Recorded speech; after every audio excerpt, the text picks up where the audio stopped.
మారని మనుషులు, మనిషి కొరకు మారిన దేవుడు.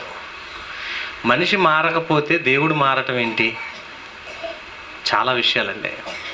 ప్రియమైన సహోదర సహోదరులారా, భూమి మీద ఉన్న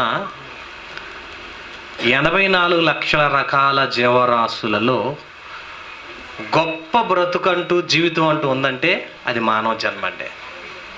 ఈ మనిషి బ్రతుకు దేవుడు ఎంత విలువగా ఇచ్చాడంటే ఇక మనకి ఎక్కడ దొరకదు. మన లైఫ్, మనకు ఈ అవకాశం దొరకటం చాలా అదృష్టవంతులం. అదేంటంటే మీరు అనుకోవచ్చేమో, మనతో పాటు పుట్టాలని చాలామంది తల్లి గర్భంలో ప్రయత్నం చేశారు, అది మనకు తెలియలేదు. మనతో పాటు పుట్టాలని తల్లి కడుపులో పోరాటం జరిగింది. కానీ అప్పట్లో వాళ్ళందరిని గెట్టేసి నెట్టేసి వాళ్ళందరిని గెలిచి మనం బయటకు వచ్చాం. తల్లి గర్భంలో వాళ్ళందరినీ చంపేసి ఒక రకంగా వాళ్ళందరూ చచ్చిపోయారు. వాళ్ళందరికి దొరకని అవకాశం దేవుడు మనకిచ్చాడు. ఏంటి అవకాశం? మనిషిగా ఈ భూమి మీద పుట్టే అవకాశాన్ని దేవుడు మనకిచ్చిన గొప్ప జన్మ మానవ జన్మ. ఈ మానవ జన్మకి 2600 రకాల భాషలు ఉన్నాయండి. సుమారు 2600 రకాల భాషలు. మనిషి మాట్లాడే భాషల్లో 2600 రకాల భాషలు అంటే ఇక మనకు కనపడే అధికారికంగా మన దేశంలోనే 14 భాషలు. మీ 10 రూపాయల కాగితం మీద కానీ 100 రూపాయల కాగితం మీద కానీ వెనకమాల భాషలు ఉంటాయి, అన్ని పదాలు. ఏ భాషలో 100 అంటారో అలాగే లోకంలో ఉన్నటువంటి భాషలన్నీ కలిపితే 2600 రకాలు. ఈ 2600 రకాల భాషల్లో ఏ భాష అయినా మనిషి నేర్చుకోగలడు, మాట్లాడగలడు. ఎంతటి తెలివితేటలు ఎవరికి ఇచ్చారు? మనిషికే ఇచ్చాడు. జంతువులు మాట్లాడితే ఎప్పుడైనా చూసారా? చూడలేదు. పక్షులు మాట్లాడతాం లేదు. గేదెలు మాట్లాడవు. మనం కోపం వచ్చినప్పుడు గేదెను ఎన్నో తిడతాం, దానికి మాట ఉంటే చాలామంది ఆడవాళ్ళు పాలు తీయాలని గేదెల దగ్గర కూర్చొని పాలు తీస్తుంటారు. నువ్వు పాలు తీసేటప్పుడు అది పాపం దానికి దోమలు కుట్టినా ఈగలు కుట్టినా తొండం మరి దానికి ఉన్నటువంటి తోక ఎదిరిచ్చినా కూడా మనం ఒప్పుకోం. ఊరుకో కదలకుండా అని అంటుంటారండి. గేదెలతో మాట్లాడతారు చాలామంది. విన్నారు ఎప్పుడన్నా మీరు? కాలు తీ పక్క అని అంటున్నారు. నువ్వు కాలు తీయమగా పాపం అది కాలు తీసిద్ది. అలాగే కదలమాకు అని అంటుంటారండి. పాలు తీసేటప్పుడు దాన్ని పాపం అది ఓర్చుకొని ఉంటుంటుంది. ఎందుకు? నువ్వు ఎక్కడ కొడతావో, నువ్వు ఎక్కడ తిడతావో నీకు భయం. నువ్వంటే దానికి అంత భయం. మీకు విషయం తెలుసా? గేదె కన్ను గుడ్డు పెద్దది, దాంట్లో ఉన్నటువంటి కనుగుడ్డు ఇంకా పెద్దది. ఎందుకు అంత పెద్దది పెట్టాడంటే దానికి నిన్ను చూడగానే తాడు చెట్టు అంత కనపడతావండి. 5 అడుగులు ఎత్తే కనపడ్డావు అనుకోండి, నువ్వు ఒక తొక్కేసి నేను చంపేయగలదు. నిన్ను చూడగానే అంత ఆకారం కనపడేపాటికి నువ్వు చెయ్యెత్తితే ఎక్కడ చచ్చిపోతావని భయం దానికి. అంటే ఒక జంతువుకి నువ్వంటే భయము, ఒక పక్షికి నువ్వంటే భయము, ఒక జీవరాశికి నువ్వంటే భయము. నీకు గొప్ప జీవితం ఇవ్వటమే కాక గొప్ప బ్రతుకు ఇవ్వటమే కాదా, నువ్వంటే భయపడేటట్టుగా వాటికి పెట్టేశాడండి భయం దేవుడు. నువ్వంటే భయపడాలి అవి, నువ్వంటే ఎదురు తిరగకూడదు. నీ మీద ఇంత ఆప్యాయత అనురాగాలు పెట్టి నువ్వు మన ఏం చేసినా ఎదురు మాట్లాడకూడదని వాటికి మాట ఇవ్వలేదు. వాటికే కనుక మాట ఇచ్చాడు అనుకోండి, నువ్వు పాలు తెస్తా కూర్చుంటే నువ్వు సరిగ్గా కూర్చో, ఎంతసేపు తీసేది పాలు అని అంటదా? మాట వస్తే అనేదేనండి. నువ్వు ముచ్చట్లు చెప్పుకున్నంతసేపు మీరు చెప్పుకొని మాట్లాడి నీ వచ్చినప్పుడు చెప్తే గీతలు నేను ఎంతసేపు కూర్చోవాలి, నాకు ఈ రొచ్చి ఏంటి, ఈ గోల ఏంటి, ఈ దోమలేంటి, ఈగలేంటి, నువ్వేమో లోపలికి వెళ్ళి ఫ్యాన్ వేసుకొని ఏసీ వేసుకొని శుభ్రంగా పడుకున్నావు, నన్ను ఈ రొచ్చులో పడేసావని ఎన్ని మాటలు తిట్టిద్దో కదా. గేదెలు కూడా మాట్లాడితే సౌండ్ పొల్యూషన్ ఇంకెంత ఉండేదో. వాటి అరుపుకే వెళ్తా ఉంటే ఈ మాట్లాడితే వినపడితే వాటికి మాటలే కనుక దేవుడిస్తే మనం అసలు తట్టుకోలేమండి. అప్పుడప్పుడు చిన్నపిల్లలు జంతువుల బొమ్మలు వస్తుంటాయి, యానిమేషన్ బొమ్మలు. వాటిలో పులి మాట్లాడుతున్నట్టు ఉంటుంది, నక్క మాట్లాడుతున్నట్టు ఉంటుంది, అన్ని మాటలు మాట్లాడుతుంటాయి. బాగుంటుంది అనిపిస్తుంది, చూస్తానే బాగుంటుంది. అసలు నిజంగా మాటలు వస్తే మనల్ని బతకనే అవన్నీ కలిపి గ్రూప్ మాట్లాడుకొని మనల్ని చంపేస్తాయి. అందుకని నువ్వంటే వాటికి భయం రావాలని, నువ్వంటే వాటికి బెదురు రావాలని దేవుడు ముందు మనల్ని ఎక్కువ ప్రేమించాడండి. నువ్వంటే భయపడాలంతే. ఆదికాండం 8వ అధ్యాయం చూడండి. నువ్వంటే భయపడి, నీకు లోబడి, నిన్ను ఎదురు తిరగకుండా నువ్వంటే వాటికి భయాన్ని పెట్టేశాడు, నువ్వంటే బెదురు పెట్టేశాడు. అందుకనే నిన్ను చూడగానే అవి భయపడిపోతాయండి. 2వ వచనం 9 ఆదికాండం 9వ అధ్యాయము 2వ వచనం.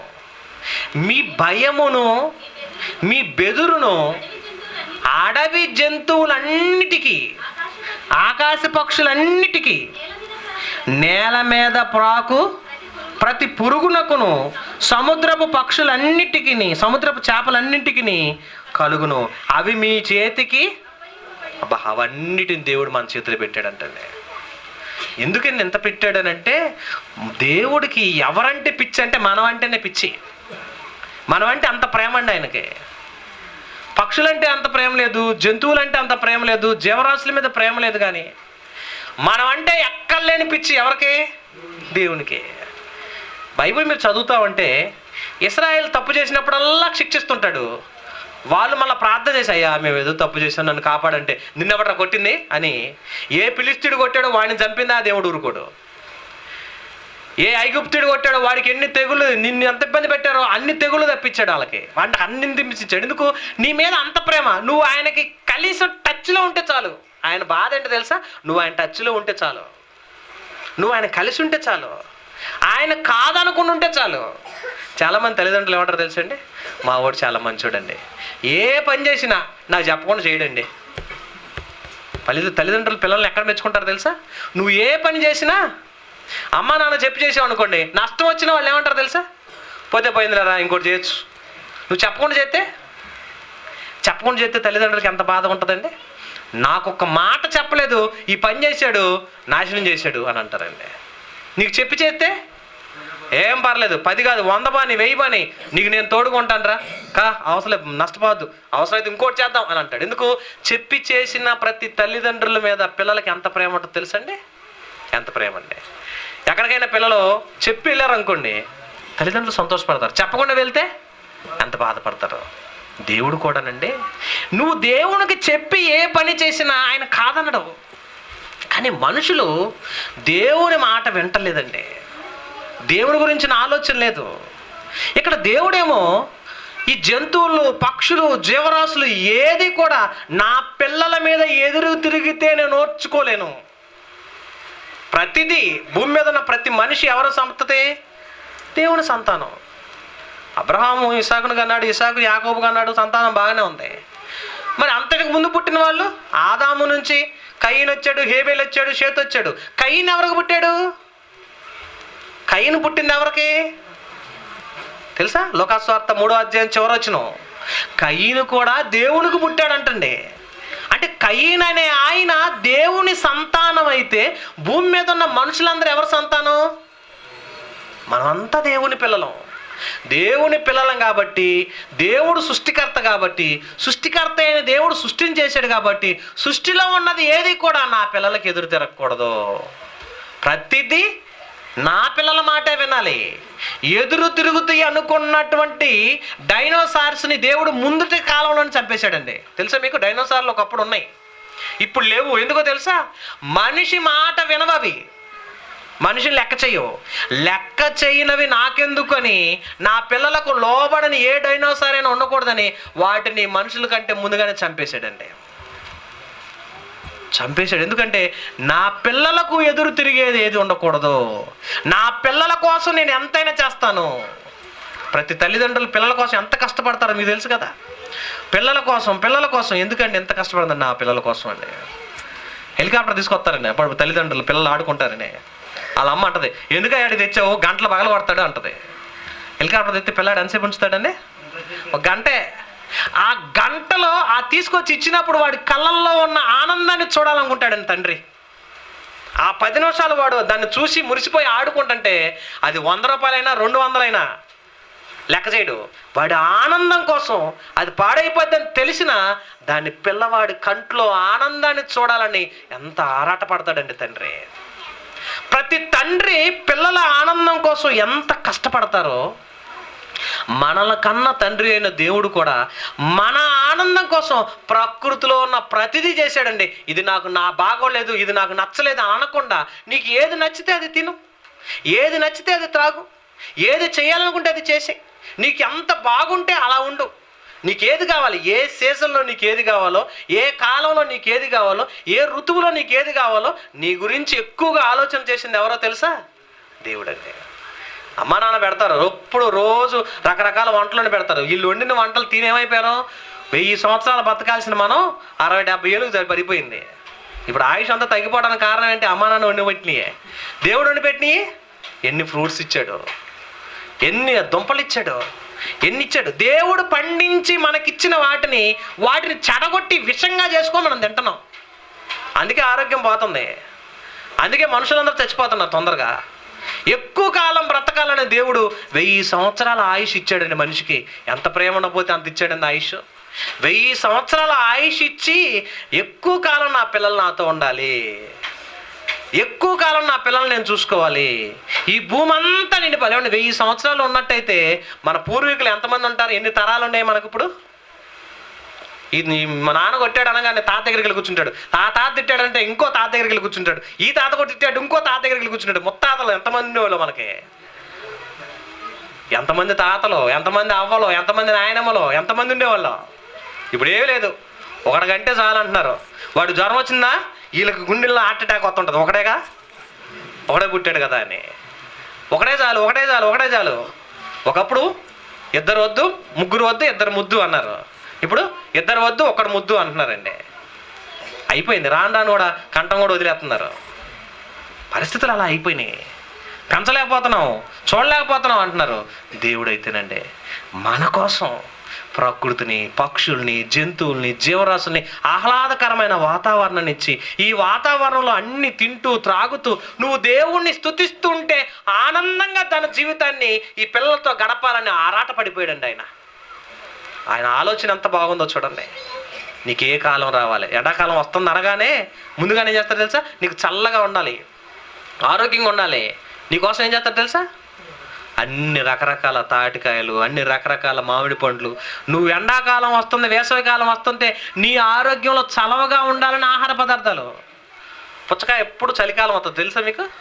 ఏమంటే చలికాలమే ఎందుకు పెట్టాడని మనం ఆలోచిస్తే, చలికాలంలో మనకు నీళ్ళు తాగపోతే వేడి చేసి రోగం వస్తుందేమోనని పుచ్చకాయ ఎలా పెడితే దాని రుచి కోసమని తింటే దాని నిండా నీళ్ళే. దానికి ఇంగ్లీష్లో పేరు ఉంది, ఏంటది? Water melon. అంటే లోపల నీళ్లు నిలవ ఉండే ఊట. ఆ నీళ్లు తాగలేకపోతావు, ఇది తింటే అన్న లోపల నీళ్ళు వెళ్ళిపోతే నువ్వు ఆరోగ్యంగా ఉంటావని దాని పేరు పెట్టాడండి. నీ మీద ఎంత ప్రేమ! గుమ్మడికాయలు సొరకాయలు కింద కాపిచ్చాడు, కానీ అవే పెద్ద పెద్ద మర్రి చెట్లు కాపిస్తే ఏమయ్యేది? నువ్వు కింద బొబ్బుంటే నేను ఎత్తున పడి చచ్చిపోతావేమో. చూసారండి? అవే గుమ్మడికాయలు చెట్లు పెద్ద పెద్ద మర్రి చెట్లు కాసినాయి అనుకోండి, పెద్ద పెద్ద మర్రి చెట్లకేమో చిన్ని కాయలు, గోలికాయలు వెళ్ళే. చిన్ని తీగలకేమో, నేల మీద పాకే తీగలకేమో పెద్ద పెద్ద గుమ్మడికాయలు, పెద్ద పెద్ద సొరకాయలు. అది పైన ఉంటే నీకు దెబ్బ తగిలిద్దని కింద పెట్టాడు. ఇది కింద ఉంటే ఇది పెద్ద చెట్టుకి ఎంత పెద్ద కాయ వద్దని చిన్ని కాయలు పెట్టాడు. దీని అంతటి వెనక ఏంటో తెలుసా అర్థం? నీ మీద దేవునికున్న ప్రేమ. నిన్ను ప్రేమించాడు, నిన్ను కావాలని చూసుకున్నాడు, నిన్ను ఎంతగా అభిమానించాడంటే ఎంతటితో మురిపోకూడదని, ఎంతటితో విడిపోకూడదని, జీవితాంతం నా పిల్లలు నన్ను గుర్తుపెట్టుకోవాలని రకరకాల ఫ్రూట్స్, రకరకాల కాయలు, రకరకాల పండ్లు. ఏమంటే ఏ పండు తింటే ఏ రుచి, ఏ పువ్వు చూస్తే ఏ వాసన, ఆ వాసనకి ఆ విలువలు ఎన్నండి. నువ్వు జీవితాంతం ఈ ప్రకృతిని అంతా పరిశోధించిన నువ్వు జీవితంలో ఆయన గురించి చెప్పడానికి సాధ్యం కాదండి. అన్నీ ఉంటాయండి. మనం అప్పుడప్పుడు విదేశాలకు కానీ విహారయాత్రలకు కానీ వెళ్ళాలంటే మన దగ్గర స్తోమత చాలదు. ఈ మధ్య నేషనల్ జియోగ్రఫిక్ ఛానల్స్ కాబట్టి అందులో పక్షులు, జంతువులను చూస్తుంటే ఎన్ని కలర్స్, కోతుల్లోని ఎన్ని వేల రకాల కోతులు అండి. ఎర్ర రకాల కోతులు, తెల్ల కోతులు, నల్ల కోతులు, గులాబీ రంగు కోతులు, ఒకటి ముక్కు పొడుగుది, ముక్కటి నల్లది. ఎన్ని కోతులు! పక్షుల్లో ఎన్ని రకాలు, జంతువులు ఎన్ని రకాలు, జీవరాశులు ఎన్ని రకాలు. వీటన్నిటిలో ఎన్ని రకాలు ఉన్నా వీటన్నిటికంటే నా పిల్లవాడే గొప్పోడు. కాకి పిల్ల కాకి ముద్దు అంటారు, చూసారండి? నల్లటి పిల్లాడు పుట్టాడు, ఏం చేస్తాం మనం? అయితే మాత్రం నా వాడిని వదిలేసుకుంటాను, ఆడనే ముద్దు పెట్టుకుంటూ ఉంటారు. నల్లవాడుగా ఉన్నాడంటే అయితే నాకు కాకి పిల్ల కాకి ముద్దు. మరి నాకు మావాడు నల్లడు అయినా మావాడు బంగారం. ఏమంటారు తెలుసా? నల్లగా ఉన్నాడంటే ఒరిజినల్ రంగమ్మ అంటుంటారు. మళ్ళా సరిపెట్టుకోవటం కోసం ఒరిజినల్ రంగు అంట. మీ వాడన్నా నల్లబడతాడు, మా వాడు మారిపాడు. నీకే అంత ప్రేమ ఉంటే మనల్ని అందరిని కన్నా తండ్రికి ఎంత ప్రేమ అండి. ఆయన ప్రేమ అంతదే. నువ్వు ఏడవకూడదు, నీ కళ్ళమ్మ నీళ్ళు రాకూడదు, నువ్వు ఆనందంగా ఉండాలి, నీకు నిత్యము ఏది కావాలంటే అది ఇస్తాను అని ఆరాటపడి పోరాటం చేసి ప్రకృతిలో మనందరికంటే ముందే వచ్చి అన్నీ రెడీ చేసాడండి ఆయన. అన్నీ రెడీ చేశాడు. ఇంతటితో ముగిసిపోకూడదని అన్ని వెరైటీలు పెట్టేశాడు, అన్ని రకాలు పెట్టేశాడు, అన్ని డిజైన్స్ పెట్టేశాడండి. ఈ మధ్యకాలంలో మీరు ఒకేసారి షాపింగ్ వెళ్ళడానికి చాలామంది వెళ్తుంటారు. అక్కడికి మీరు వెళ్ళిపోతే, సూపర్ మార్కెట్లోకి వెళ్ళిపోతే అక్కడ ఉన్న ఆ ఫ్రూట్స్ కానీ అక్కడ ఉన్నటువంటి ఆహార పదార్థాలు కానీ అన్నీ చూస్తుంటే అండి, ఇవన్నీ ఎవరు చేశారని మీరు ఆలోచించండి. దేవుడేనండి. రంగురంగులు, రుచులు, రకాల ఆకారాలు, ఇన్ని వెరైటీలా చూడండి, ఎన్ని వెరైటీలు. వీటన్నిటి వెనక ఎందుకు ఎంత అంటే నీ మీద ఉన్న ప్రేమ.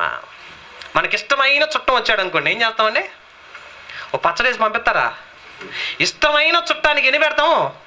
డైనింగ్ టేబుల్ నిండా పెట్టేస్తాం వెరైటీలు వండి.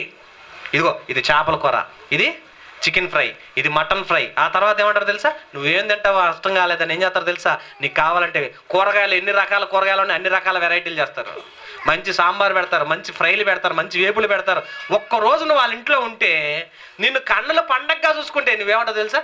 జీవితంలో మర్చిపోలేనక్క, ఇన్ని వెరైటీలు పెట్టావక్క అంటారు. ఎందుకు? నువ్వంటే ప్రేమ.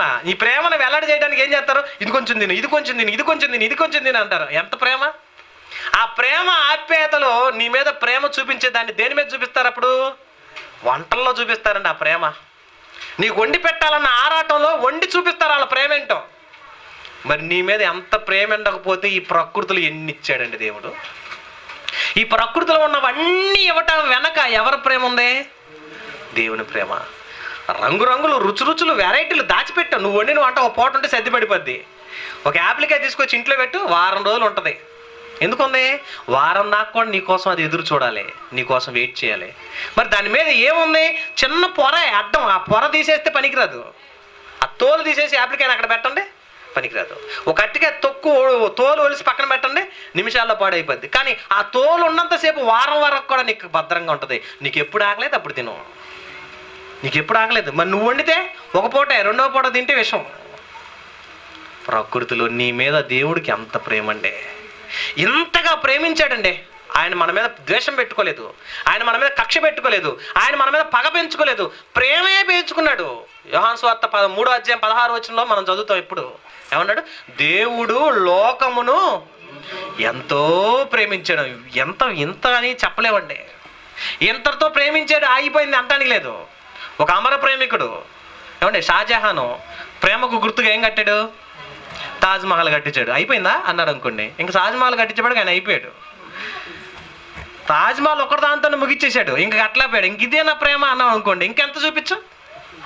మా ఊళ్ళో ఒక ఆయన ఉన్నాడండి, ఇద్దరి మధ్య గొడవ వస్తే ఏమన్నాడు తెలుసా? మరింత బెల్లం అన్నాడు అంటండి. మరింత బెల్లం అంటే ఎంతరా అన్నాడు అంటే, ఇంకా బెల్లం, మరింత బెల్లం అంటే దానికి తోకానికి అంతలేదు. అరకిలో తెచ్చే కాదు మరింత కావాలని అంట, 1 కేజీ తెచ్చాడు కాదు మరింత కావాలా, పుట్టి తెచ్చాడు మరింత కావాలి, ఇంకొక కెంటా తెచ్చాడు మరింత కావాలండి, ఇంకా మరింత అంటే ఇంకెంత. దేవుడైతే మరింత ప్రేమ అయింది. ఆయన ప్రేమ ఎల్లలేనిది అన్నాడు బైబిల్లో. ఆయన ఎల్లలేని ప్రేమ, అగాధ సముద్ర జలాలు కుమ్మరించిన ఆయన ప్రేమ చల్లారదు. అంత ప్రేమించాడు. ఎవరిని? మనల్నే. మన మీద ఆయన ప్రేమ మితిలేనంత ప్రేమ. డజన్ తెస్తాడు అట్టుకెళ్ళ డాడీ. దేవుడైతే గెలకిన్నిచ్చాడు? 100% ప్రేమించాడు. 1% కూడా తగ్గడండి దేవుడు. మనమన్నా ఇక చాలేని తగ్గించుకుంటాం. దేవుడైతే చాలదో, ఇంకా ఇంకా ఇంకా నువ్వు ఎన్ని తింటావు తిను, ఎంత తాగుతావు త్రాగు, ఎంత అనిపిస్తావు తినేసేయి. నీ మీద అంత ప్రేమ అండి.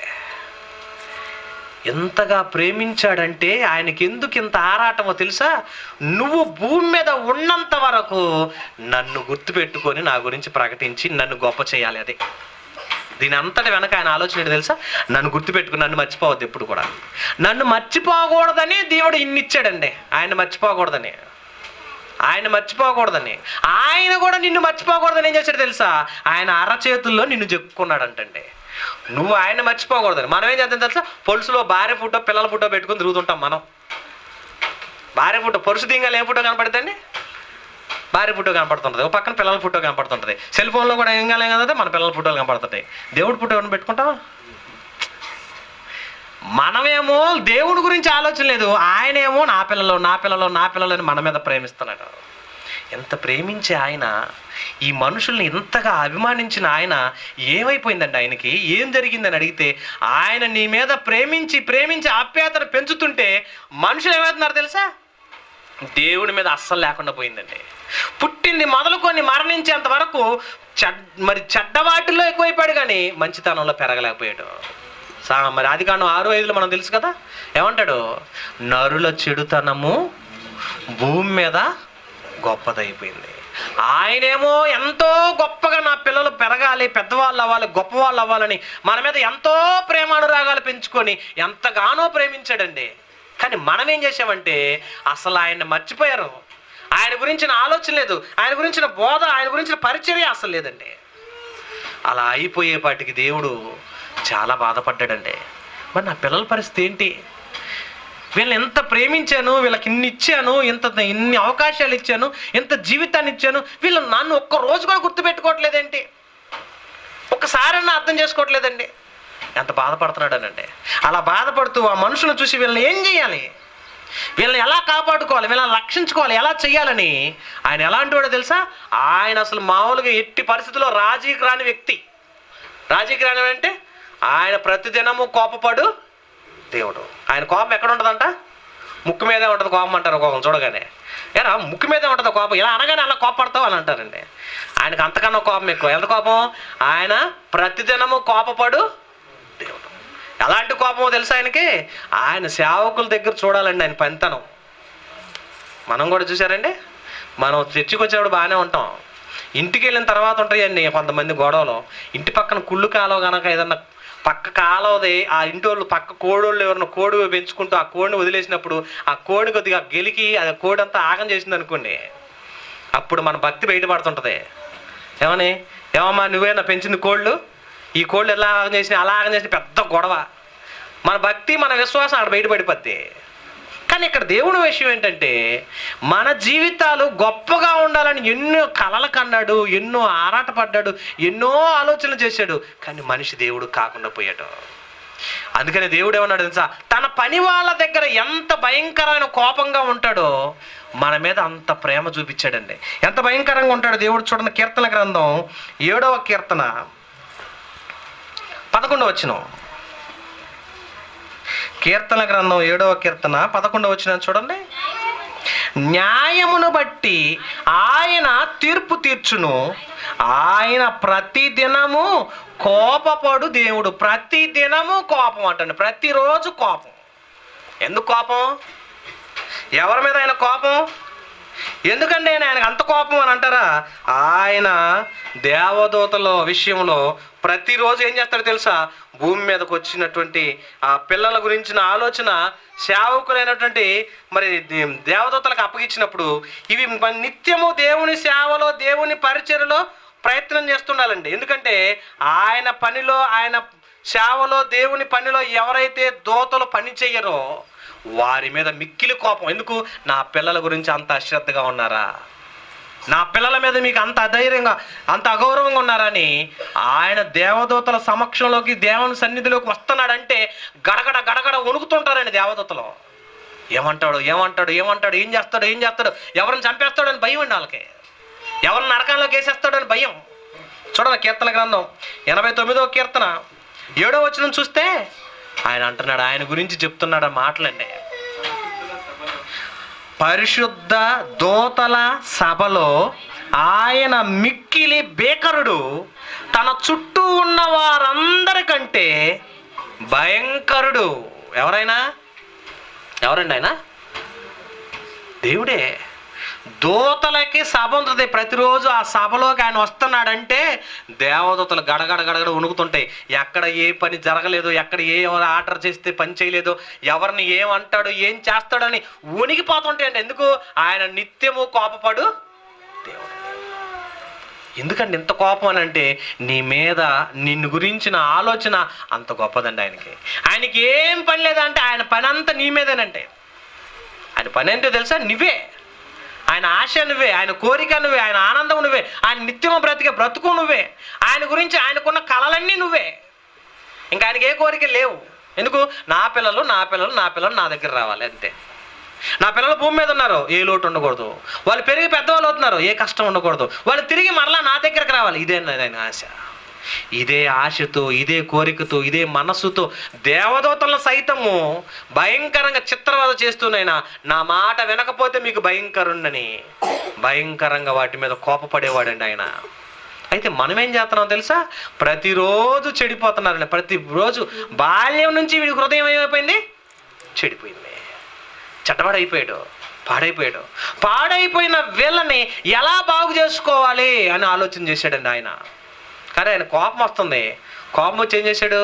ఈ కోపాన్ని తట్టుకోలేక నోవాహు జలప్రళయం తెప్పించాడు. అప్పట్లో నోవాహు ఏం తెలుసు కదా మీకు? నోవాహు కాలాల్లో చూసి ఆ కోపాన్ని తట్టుకోలేక వీళ్ళని అసలు ఉంచకూడదు, ఇలాంటి దుర్మార్గులను ఎందుకు కన్నాను, ఎందుకు పెంచానని. చాలామంది తల్లిదండ్రులు పిల్లల మీద ఎన్నో ప్రేమలు ఆప్యాయతలు పెంచుకుంటారు. తర్వాత ఏం చేస్తారో తెలుసా అండి? చెప్పకుండా ఏదో రోజు పెళ్లి చేసుకొని ఇంటికి తీసుకొచ్చాడు కోడల్ని. ఎలా ఉంటుంది? వీడి కోసం ఇళ్ళన్నీ తాకట్టు పెట్టి, పొలాలన్నీ తనఖా పెట్టి, బాగా చదివించి మంచి ఉద్యోగస్తుడు అవుతాడని కళ్ళగంటారు తల్లిదండ్రులు.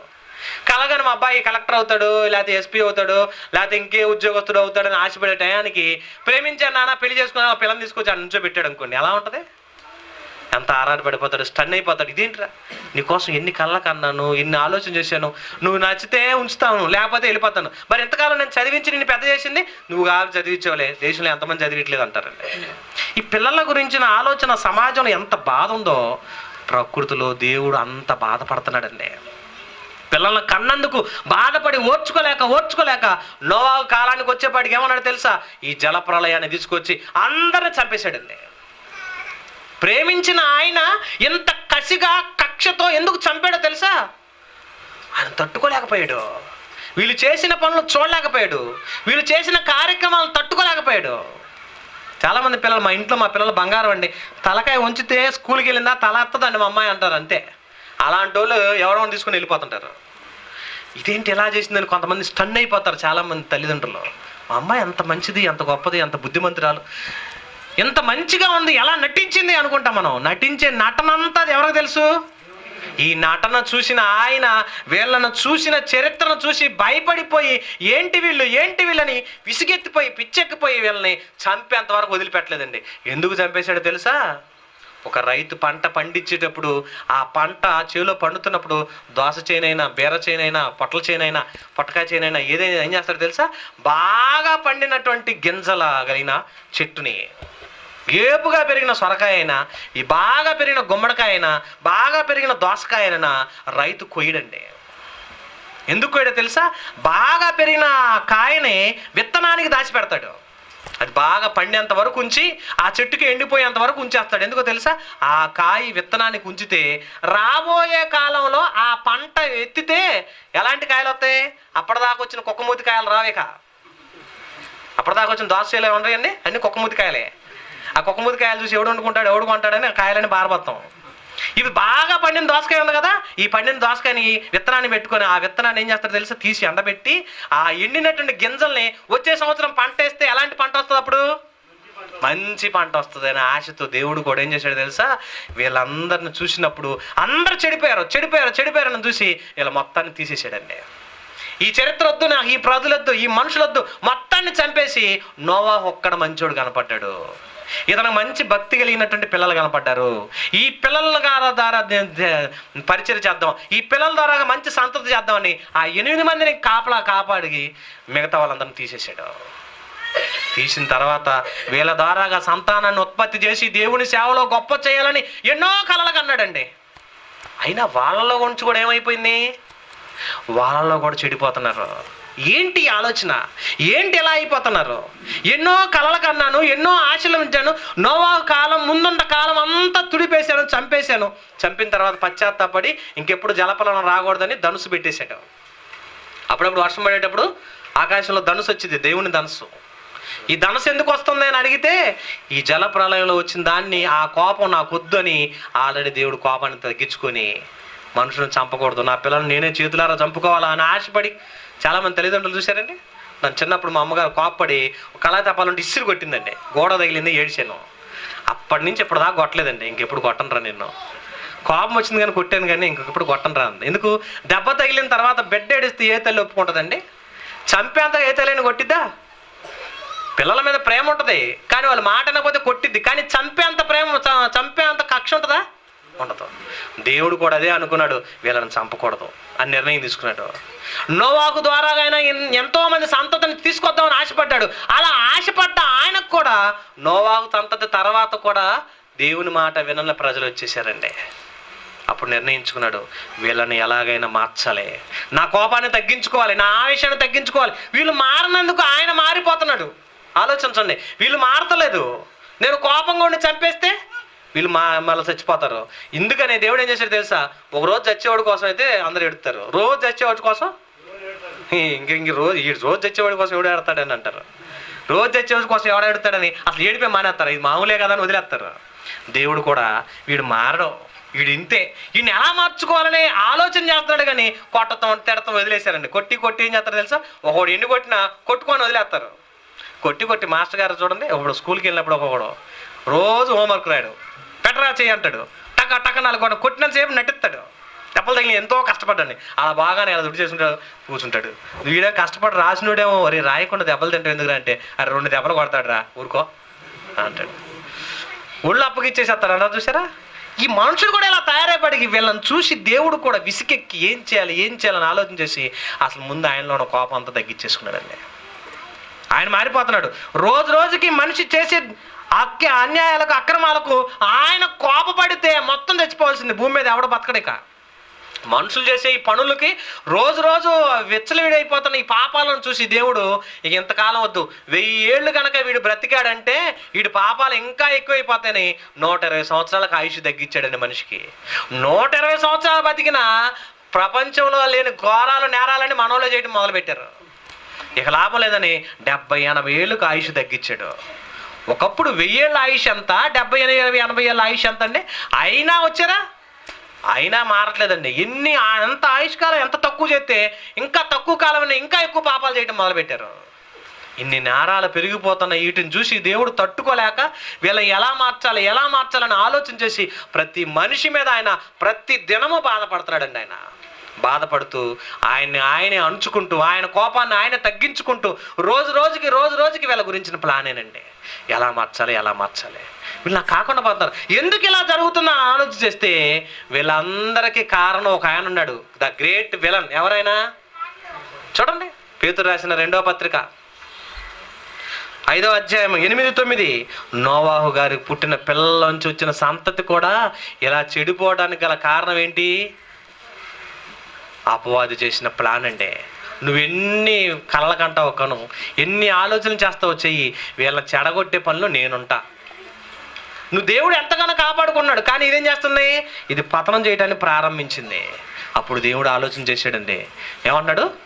మీ విరోధైన అపవాది నిబ్బరమైన బుద్ధి గలవారై మెలకువగా ఉండండి. మీ విరోధి, మనం అందరం ఒకే కుటుంబం, ఒకే సంతతి, ఒకే పిల్లలం. మీ విరోధి అయిన అపవాది గర్జించు సింహం వలె ఎవడిని మింగుదానే తిరుగుచు మనల్ని నాశనం చేస్తుంది. ఈ నాశనం వలన పిల్లలు దేవుడు కాకుండా పోతున్నారండి. దేవుడికి దగ్గర కావట్లేదు, రోజుకి దూరం అయిపోతుంటారు. ఇది చూసి దేవుడు ఎలా మార్చుకోవాలని ఆలోచన చేశాడు. వీళ్ళ మార్చడానికి వీళ్ళకి నేనే నాయకుడుగా ఉంటానని ఇశ్రాయేల్ ప్రజలకు దేవుడే నాయకత్వాన్ని వహించాడు. వీళ్ళేం చేశారు తెలుసా?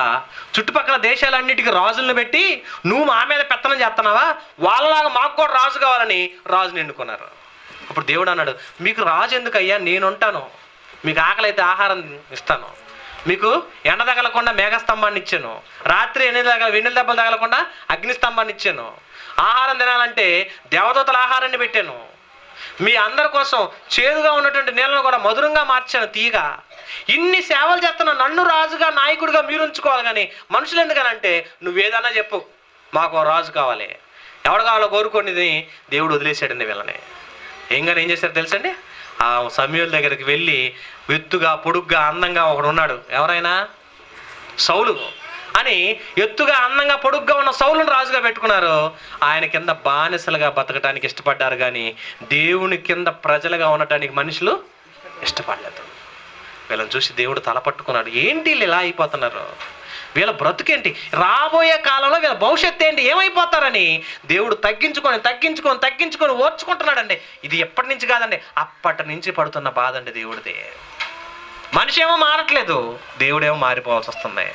మనిషి ఏమో ఆకృత్యాలు అన్యాయాలు ఎక్కువైపోతున్నాయి, దేవుడేమో తను తగ్గించుకుంటూ వస్తుంది. ఎందుకంటే ఆయనకు అన్న ఆ కోపానికి ఆవేశానికి మనుషులు ఏమైపోతారో తెలియదు, ఏం జరిగిద్దో తెలియదు, ఏం చేస్తాడో తెలియదని ఆయన ఓర్చుకుంటూ ప్రారంభించాడు. మనిషి మారకపోయినా దేవుడే మార్చుకుంటున్నాడు. ఇంక ప్లాన్ల మీద ప్లాన్లు వేయడం ప్రారంభించాడు. రాజు ద్వారా కన్నా మారతాడేమో చూశారు, రాజు వచ్చినా వీళ్ళు మారలేదు. పోనీ వీళ్ళకి న్యాయాధిపతులను పెడదామని కొంతమంది న్యాయాధిపతులను పెట్టాడు, వీళ్ళన్నా మారతారు అని. న్యాయాధిపతులను పెట్టినా మారలేదండి. పోనీ ప్రవక్తలు పెడదామని ప్రవక్తలు పెట్టాడు, ప్రవక్తలు కూడా చంపుతున్నారు కానీ మారట్లేదు. వీళ్ళ మనసు ఎలా ఉంది, మారని మనస్తత్వం, మారని హృదయాలు, తప్పుడు మనస్తత్వాలు, తిని మదించి దేవుడిని మర్చిపోయారండి. వీళ్ళని చూసి దేవుడు బాధ ఎక్కువైపోయింది. ఎందుకు వీళ్ళు ఎలా తయారైపోతున్నారు, ఏం చేయాలి, ఎలా చేయాలని అన్ని విధాలుగా ప్రయత్నాలు చేస్తున్నాడండి. మనుషులు మారట్లేదు. ఇక మారడానికి ఒక ఛాన్స్ ఇద్దాం, ఆలోచిద్దామని ప్రవక్తలు చెప్పినా మారట్లేదని చివరికి తన కుమారుణ్ణి పంపించాడు ఈ లోకానికి. ఎవరు వచ్చారని లాస్ట్కి యేసుక్రీస్తుని పంపించేశాడు. వీడు మారడం, నేను వాళ్ళని చూసి ఓర్చుకోలేను. ఏం చేయాలంటే పరలోకంలో ఉన్నట్టు యేసుక్రీస్తున్నాడు, అయ్యా నీ ఆవేశము, నీ కోపము, నువ్వేమైపోతున్నావు చూసి నేను ఓర్చుకోలేకపోతున్నానని, తండ్రి నన్ను పంపి నేను చూసుకుంటా ఎవరు అని దేవుని దగ్గర బాధ్యత తీసుకొని భూమి మీదకి వచ్చాడండి యేసుక్రీస్తు. ఆయన వచ్చిన తర్వాత ఏం చేశాడు తెలుసా, ఒక మాట చెప్పాడు మనుషులకి. మత్తయి సువార్త 4వ అధ్యాయము 17వ వచనం చూడండి. మత్తయి సువార్త 4వ అధ్యాయము 17వ వచనం చూస్తే ఆయన ఈ లోకంలో ఒక మంచి మాట చెప్పటం ప్రారంభం చేశాడు. అప్పటి నుండి యేసు పరలోక రాజ్యము సమీపించి ఉన్నది కనుక మారు మనసు పొందుడని చెప్పుచు ప్రకటింప మొదలు పెట్టెను. మీకు మనసు మారటం లేదు కాబట్టి ముందు మారండి, మీరు మనసు మార్చుకోండి. మీరు మారు మనసు ఎప్పుడైతే పొందుతారో అప్పుడే మీకు క్షేమం. పరలోకం వెళ్ళాలంటే ఈ ఛాన్స్ ఉంది, ఈ అవకాశం ఉందని ఎవ్వరు చెప్పని తీరిని యేసుక్రీస్తు ప్రారంభించాడని మొదలుపెట్టాడు. నువ్వు మారలేవు, ఎంతకాలం ఉన్నా మారట్లేదు. మారని నేనేం చేసుకుంటాను అంటే ఎంతకాలం మారకపోతే ఏమంటే చేదు బీరకాయ అంటారండి. చేదు బీరకాయలు ఏముంటుంది, చేదుగానే ఉంటుంది. నేతి బీరకాయ అని నెయ్యి తీసుకుంటామా? చేదు బీరకాయ అంటే చేదు కాబట్టి, నేతి బీరకాయలో నెయ్యి ఉండదు. మనిషి మాత్రం బాగానే ఉన్నాడు, పైకి మాత్రం ఘోరాతి ఘోరమైన కార్యక్రమాలు చేస్తున్నా. వీడు మారాలంటే ఏం చేయాలి తెలుసా, ముందు నీ మనసు మారాలి. నీ మనసు మారితే, నీ హృదయం మారితే, మారిన తర్వాత నిన్ను పరలోకానికి తీసుకెళ్తాను. మీరు మారు మనసు పొందండి. ఇది ప్రారంభం చేసాడండి ఆయన. అప్పటి వరకు ఏం చేశాడు తెలుసా, మీకు అర్జిస్తాం, ఇది ఇస్తాం అని ఇన్ని ప్రయత్నాలు చేశాడు దేవుడు. ఎన్నో అద్భుతాలు చేశాడు, ఎన్నో సూచక్రియలు చేశాడు. సూచక్రియలు చేస్తే వాటిని చూసి నమ్మి గొప్ప అనుకుంటున్నారు కానీ మనసు మారట్లా. వీళ్ళ మారని గుణాన్ని చూసిన దేవుడు యేసుక్రీస్తుకి అప్పగిచ్చాడు. అప్పుడు పూర్తి బాధ్యత యేసుక్రీస్తు సేకరించి మీరు మారు మనసు పొందండి, మీరు మనసు మార్చుకొని అంటున్నాడు. మేమేంటండి మారేదని అన్నారు. నువ్వు మంచోడు, ఎప్పటి వరకు చాలా చేసావు. నువ్వు మనసు మారితే తప్ప పరలోకం రాదు. యేసుక్రీస్తు చెప్పి ప్రపంచాన్ని మార్చడానికి చేసిన ప్లాన్ అత్యధికమైనటువంటి ఆలోచన అండి. ఈ మాట ప్రపంచంలో ఉన్న ప్రతి మనిషితో చెప్పాడు. వాళ్ళ హృదయంలోకి వెళ్ళాలని, ప్రతివాడు మారు మనసు పొందాలి. అంటే ఇంతకాలం చేసిన పనులన్నిటిలోంచి ఏమవ్వాలి, సైడ్ అయిపోవాలి. ఇంతకాలం చేసిన కార్యక్రమం నుంచి తప్పుకోవాలి. తప్పుకోకపోతే నిన్ను ఒప్పుకోను అన్నాడు. అంతే, నువ్వు తప్పుకోకపోతే నిన్ను ఒప్పుకోను. దీనిలోంచి తప్పుకోకపోతే నీకు ఆ కార్యక్రమం లేదు కనుక నువ్వు మారాలని ఆయన మారాడు. ఎంతో ప్రయత్నం చేశాడు, నువ్వు మారట్లేదు. చాలామంది అండి కుటుంబాల్లో చాలామంది చూశారంటే భర్త మారలేదు అని బాధపడతారు. భర్త మారి దేవుళ్ళలోకి వచ్చిన తర్వాత భార్య మారిపోద్ది. ఏమండి ఎంతకాలం తాగొచ్చావు, ఉన్నయ్య నాగం చేసావు, ఇప్పుడన్నా సంపాదించేసి ఇలా ఇల్లు కడదాం, పిల్లల పెళ్ళిళ్ళు చేద్దాం అని ఆశపెడుతుంది. ఇంతకాలం మారితే బాగుండు అనుకున్నారు కానీ మారిన తర్వాత సంపాదనమే పడిపోతుంటారు వీళ్ళు. ఇంకా సంపాదించండి. సంపాదించాల్సింది ఈ లోకంలో ఉన్న ఆస్తులు కాదండి, దేవుని సేవలో, దేవుని పరిచయంలో ఎదగాలని కోరుకోవాలి. కానీ ఇక్కడ యేసుక్రీస్తు వారు కూడా ఇదే చెప్పాడు, మారాలని ఎదురు చూశాడు. మార్పు వచ్చే మనుషులంటే దేవుడికి మహా ఇష్టం అండి. ఎందుకంటే యోనా గ్రంథం మొదటి వచ్చిన చూడండి ఏమంటున్నాడు, దేవుడికి నినివే పట్టణస్తులను చూసినప్పుడు ఆయన దృష్టికి ఆ ప్రాంత ప్రజలు ఎలా ఉన్నారు, వారి పాపములను చూస్తే ఘోరాతి ఘోరంగా ఉన్నారంటండి. ఘోరంగా ఉన్న వీళ్ళను చూసి దేవుడు బాగా కోపం పెంచేసుకున్నాడు. వీళ్ళని బ్రతకనకూడదు, చంపేయాలి, వీళ్ళని చంపందే నేను నిద్రపోనని ఎన్నో ప్లాన్ చేసి చివరికి ఒక ప్లాన్ చేశాడు. ఏమన్నా తెలుసా, యోనా నువ్వు వెళ్ళి చెబితే కానీ వాళ్ళు మారరు అన్నాడు. అంటే నేను చెప్పండి వాళ్ళు మారరా అని యోనా అనుకున్నాడు. యోనా ఏం చేసాడో తెలుసా, నేను చెప్పండి మారరా, నేను కాదు ఇంకోటి వెళ్తారులే అనుకుంటారు. అదే తప్పండి. దేవుడు ఎవరికి ఏ అవకాశం ఇచ్చాడో వాళ్ళు దాన్ని నెరవేర్చాలి. సేవకులు కూడా అప్పుడప్పుడు ఏం చేస్తారు తెలుసా, సంఘంలో ఉన్న వ్యక్తులకి బాధ్యతలు అప్పగిస్తారు. అయ్యా నేను రావటం కుదరదు, నువ్వు వెళ్ళి మైకి పెట్టి ఆ పని చెయ్యి, పరిచయం చేయను అనుకోండి. ఇప్పుడు గుర్తుకొచ్చాను నేను అంటుంటారండి సంఘంలో చాలామంది. అప్పటిదాకా ఏమంటారు తెలుసండి, పాటలు వాడికి ఎత్తావు, ప్రార్థన ఆడికి ఎత్తావు, వాళ్ళకి ఎత్తావు, వీళ్ళకి ఎత్తావు, నేను ఏదైనా అవసరం అయితే నేను గుర్తుకొచ్చానా అని ఏమంటారు తెలుసా, అయ్యగారు నాకు తెలియదు అయ్యగారు, నేను పొలం వెళ్తున్నాను, పని ఉంది అది ఇది అని అంటారండి. పని అప్పగించినప్పుడు నువ్వేం చేయాలి, నీకు అప్పగించిన పని నమ్మకంతో చేయాలి.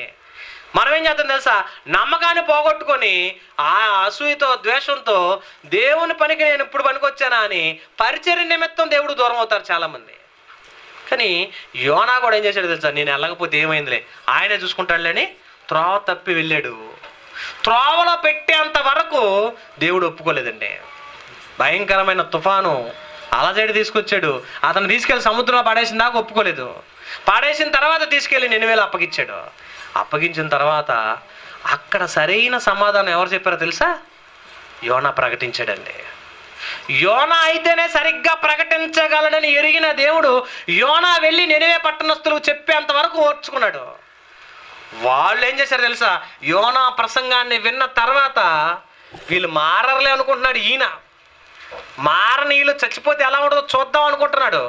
కానీ వాళ్ళు ఎప్పుడైతే ఉపవాస దినాన్ని ప్రకటించుకొని కుటుంబంలో ఉన్న బంధువులు, స్నేహితులు, అన్నదమ్ములు, కనీసం పశువును కూడా ఒప్పకుండా అందరూ గోని పట్టలు కట్టుకొని బూడిద పూసుకొని రాజుతో సహా పశ్చాత్తాపడి ప్రార్థన చేసినప్పుడు మారిన మనుషులు చూసి దేవుడు ఏమంటే తెలుసా, సంతోషం పొంగిపోయాడండి. నువ్వు మారితే ఆయనకు ఆనందం, నువ్వు మారాలనే. ఈరోజు తల్లిగారు బాప్తిసం తీసుకుంది, ఆమె బాప్తిసం పొందటం ఎంత గొప్పదో తెలుసా. మనం అనుకుంటా బాప్తిసం అంటే ఏమన్నా అందరిలా మునిగితే అయిపోయింది అనుకుంటారు. అదేమంటారు తెలుసా, ఇచ్చానమ్మ వాయనం అంటే పుచ్చుకున్నానమ్మ వాయనం అంటారు చూసారా, వాయనాలు పుంచుకుంటారు చాలామంది. బాప్తిసం ఏదో పూసేస్తారు, రాసేస్తారు, ఏమి రాయరు.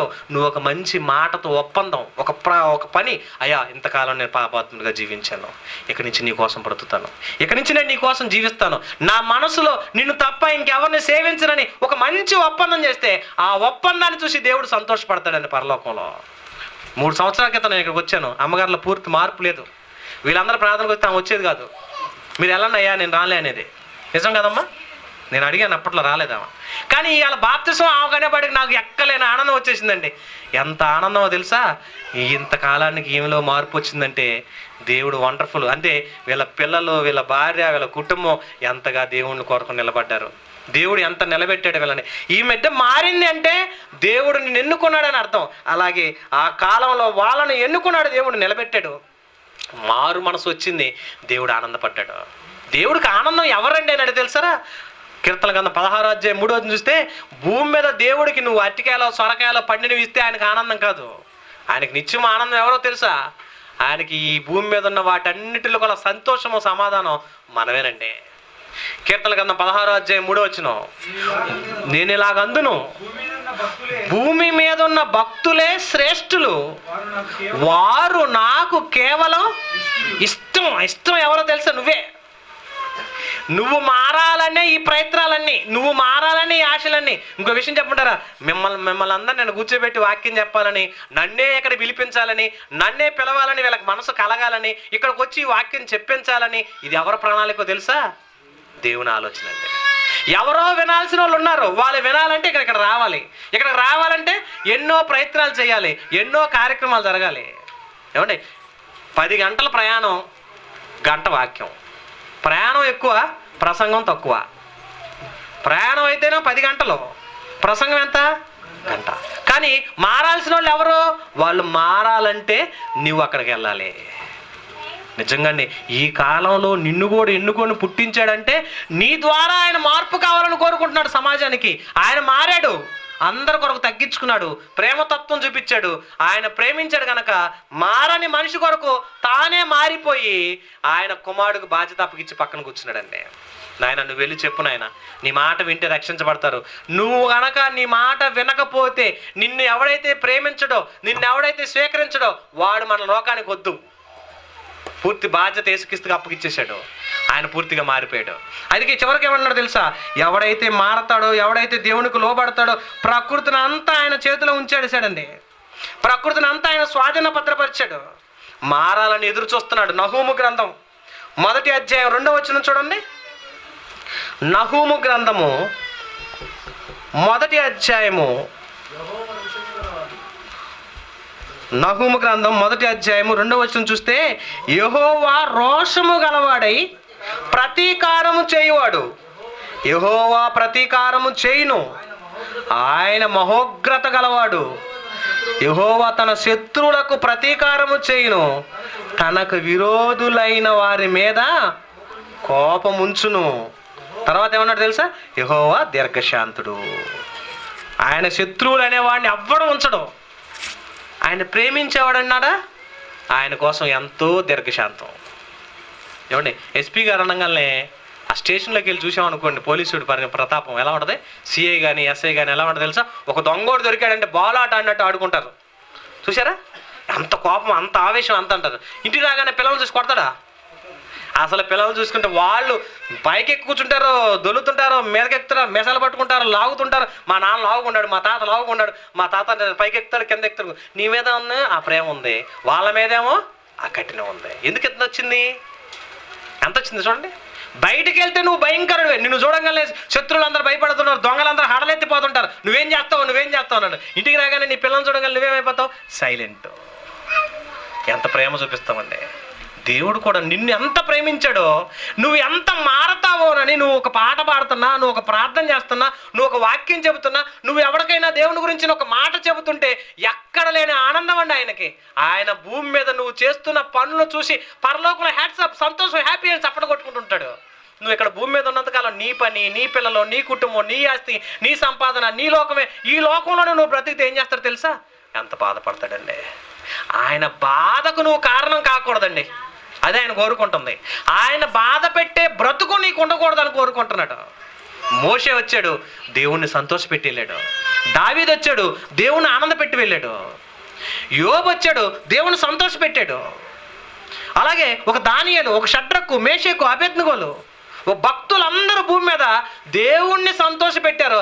ఆ సంతోషపెట్టిన వాళ్ళను చూసి వీళ్ళు ఉన్నారు నాకు అనుకున్నాడండి ఆయన. చూశారండి? నువ్వు ఉన్నావు కదా, నాకేం భయం లేదంటారు కదా.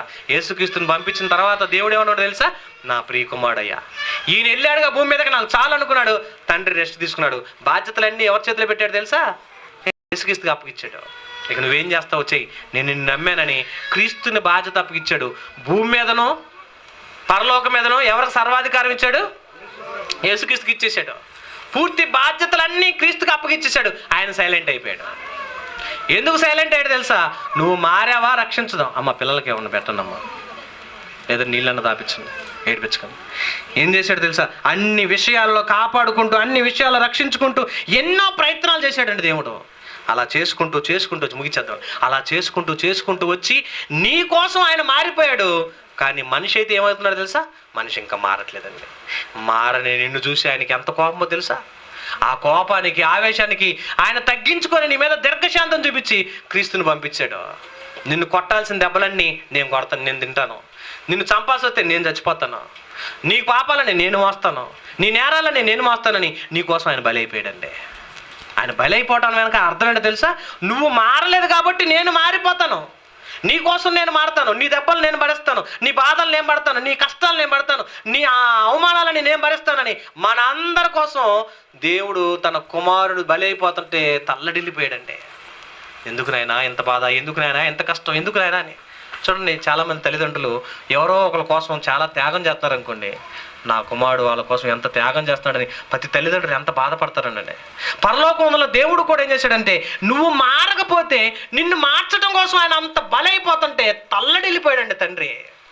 నా కుమారుడు నా కుమారుడని ఆయన పరలోకం ముందు చూసి ఆయన చెయ్యి విడిచేసాడండి. విడిచేస్తే అప్పుడు యేసుక్రీస్తు తెలుసా, తండ్రి నా దేవా నన్నెందుకు, నా చెయ్యి ఎందుకు విడిచేసావు ఆయన, నువ్వు నన్ను వదిలేస్తే ఎలాగా, నన్ను ఎవరు ఆదుకుంటారు. చూసారండి, ఆ బాధలు చూడలేకపోయాడండి, నువ్వు మారతావేమోనని. మనం ఇంకేం చేస్తాం తెలుసా, మనం ఎన్నన్నా చెప్పని, ఏదన్నా చేయని, మా కులం కులమే, మా మతం మతమే, మా మార్గం అదే, మా తండ్రి మా ఎవరు తండ్రి మనందరికీ, అపవాది జనకుడు అయిపోయాడు, ఆడు తండ్రిగా ఉంటున్నామే కానీ దేవుని తండ్రిగా పెట్టుకోవట్లా. మనం మారట్లేదు.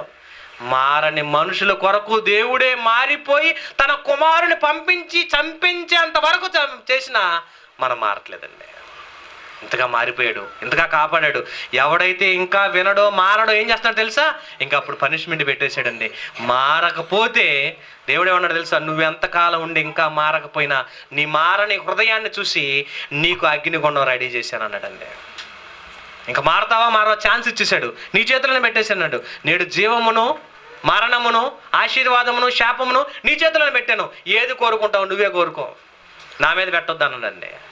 నీ ఇష్టం, నీకు అది కావాలా ఇది కావాలా, నీకు దేవుడు కావాలా దయ్యం కావాలా, లోకం కావాలా భక్తి కావాలా, ప్రేమ కావాలా శత్రుత్వం కావాలా, ఏం చేసుకుంటావు అని దేవుడు అంతా మన చేతులు పెట్టేశాడు. నిన్ను మార్చడం కోసం ఆయన ప్రవక్తలను పంపించాడు, న్యాయాధిపతులను పంపించాడు, మరి రాజులను పంపించాడు, చివరి తన కుమారుడైన యేసుక్రీస్తుని కూడా పంపించి చంపించేశాడు. ఇంత త్యాగం చేసినా నువ్వు ఇంకా మారకపోతే నిన్నెవరు మారుస్తాడు, నీకు ఇంకెవరు చెప్తారు? ఆ తర్వాత తరంలో కూడా అనేకమైనటువంటి శిష్యులు, అనేకమైనటువంటి బోధకులు వచ్చి ఇంకా ప్రకటించి చెబుతున్నా ఇంకా మారట్లేదంటే, నీలో మార్పు రావాలంటే దేవుడు ఏం చేయాలి? ధనమిస్తే మారతాడండి మనిషి? ధనమిస్తే ఇంకా చెడిపోతాడు.